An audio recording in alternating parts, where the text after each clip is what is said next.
Hypothyroidism అనేది మన ఇండియాలో వెరీ కామన్.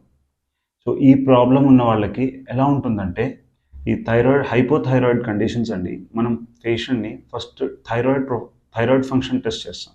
థైరాయిడ్ ప్రొఫైల్ చేశాక మనం మెయిన్గా చూడాల్సింది టీఎస్హెచ్ వాల్యూ.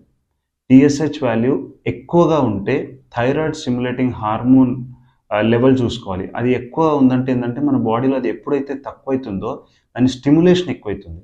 సో ఎప్పుడైతే టీఎస్హెచ్ వాల్యూ హై ఉంటుందో అప్పుడు పేషెంట్కి హైపోథైరాయిడిజం ఉంటుంది. ఎప్పుడైతే టీఎస్హెచ్ వాల్యూ లో ఉంటుందో అది హైపర్ థైరాయిడిజం. బేసిక్గా మనకు టీఎస్హెచ్ వాల్యూ చాలా డిఫరెన్షియేటింగ్.